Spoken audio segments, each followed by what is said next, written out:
Shalom alaihim bisem Yesua Hamasiah. Salam sejahtera di dalam nama Tuhan Yesus Kristus. Saya Pendeta Henry Tandianta MBS.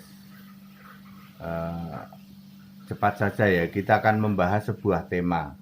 Siapakah yang lanjut usianya?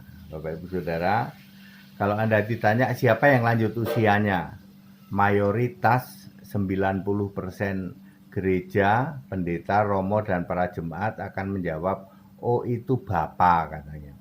Apalagi ada dulu yang ada pendeta yang tukang bolak-balik surga itu ya, yang jual minyak itu, minyak gitu ya. Katanya habis naik ke surga ketemu sama Bapak yang rambutnya putih gitu ya. Lalu di situ dapat pesan minyak urapan, tolong harganya naik katanya. Sekarang itu pendetanya kan sudah meninggal, sudah teriak-teriak di alam maut sama dengan orang kaya itu yang minta tolong dong gitu ya. Tolong aku dipindah dari alam maut gitu ya. Ya itu pendeta yang mantan penjual minyak urapan itu dulu ya. Jadi ketika ditanya, semua orang kalau ditanya siapa itu yang lanjut usianya, rata-rata mayoritas akan menjawab, oh itu si Bapak. Kenapa seperti itu? Karena doktrin itu ngarang, gitu. Itu hanya tafsir Alkitab ya. Ya, doktrin teologi ya. Tafsir Alkitab ngarang sendiri satu lemari. Nah, itu dia. Yang lanjut usianya itu hanya ada 3 ayat di dalam Alkitab, yaitu Daniel 7 ayat 9, ayat 13, dan ayat 22. Jadi kalau Anda ditanya tentang yang lanjut usianya di dalam Alkitab itu hanya ada 3 ayat ya. 1, Daniel 7 ayat 9, sementara itu aku Daniel ya, terus melihat tahta-tahta, itu ada 24 tahta di dalam Wahyu 4 ayat 4.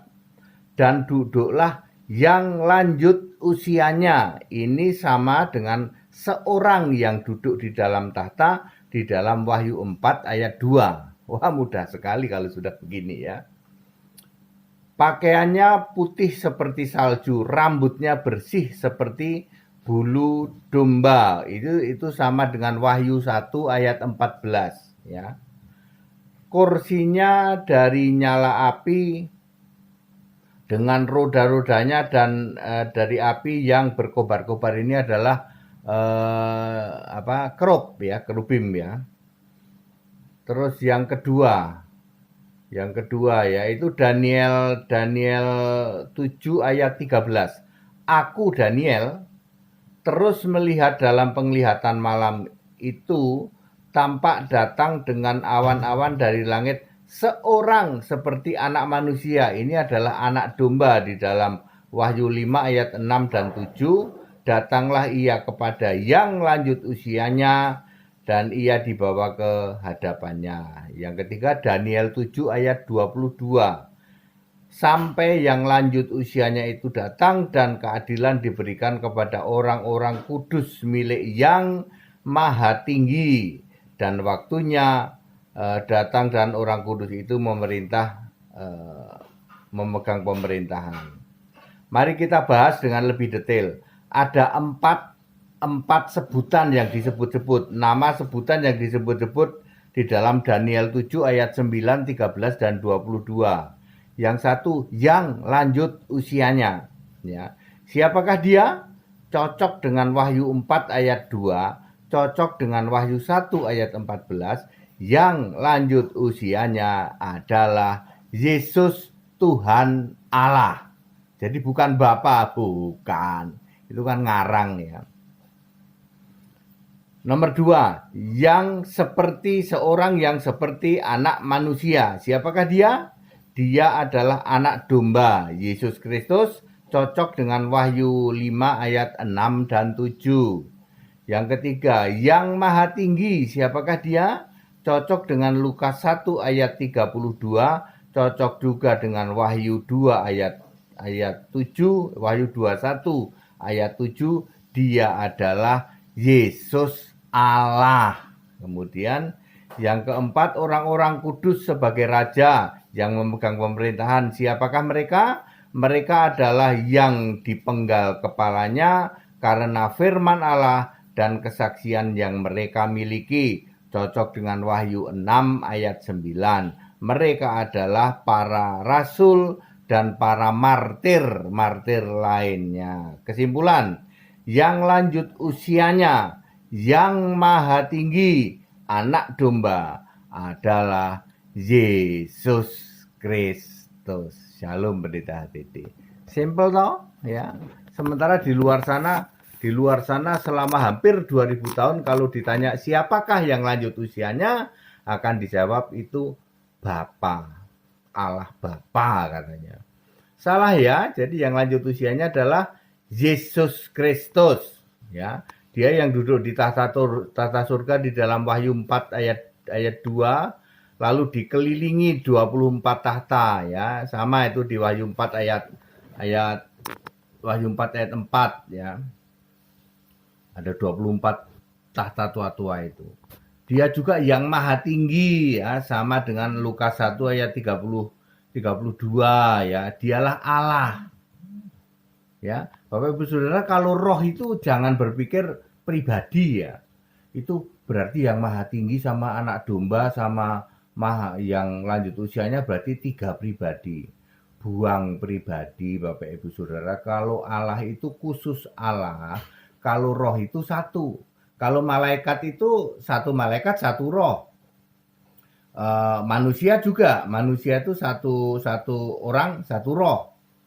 Ya. Malaikat, serafim, kerub, makhluk roh itu kan malaikat, serafim, kerub, termasuk setan, termasuk iblis. Karena setan itu mantan malaikat. Jadi satu setan ya rohnya satu. Iblis ya rohnya satu. Ya. Itu. Tapi kalau Allah mau Allah, mau firman, mau anak domba, mau yang maha mulia, mau yang maha tinggi, mau yang maha kudus, mau apalagi misalnya yang lanjut usianya adalah satu. Ya, 1 Korintus 12 ayat 4 dan 13. Satu roh, R-nya huruf besar. Ya. Jadi jangan bingung, Yohanes 1 ayat 1 pada mulanya adalah firman. Firman bersama-sama dengan Allah, 2 apa 1? 1. Ya, aku mau duduk kepada Bapakku di tahtanya. Bapakku itu artinya Allah. Jadi 1 apa 2? 1. Tahta Allah dan tahta anak domba 1 apa 2? 1. Kalau khusus Allah itu 1. Roh Allah itu R huruf besar itu 1. Sedangkan kalau roh yang lain, malaikat, ya makhluk-makhluk roh itu, malaikat ini plus mantannya itu berarti setan sama iblis, ya toh. Kemudian serafim, kerub, dan roh manusia. Yang makhluk roh itu kan cuma itu aja. Itu masing-masing punya roh yang beda-beda. Padat, singkat, dan clear ya, Bapak Ibu Saudara, ikut sekolah Alkitab supaya Anda paham seperti ini. Anda sekarang sudah disesatkan oleh hampir 2000 tahun oleh pengajaran doktrin gereja yang mengatakan yang lanjut usia adalah si Bapa. Ya, Bapa itu temporere, Bapa adalah kiasan Yesus Allah.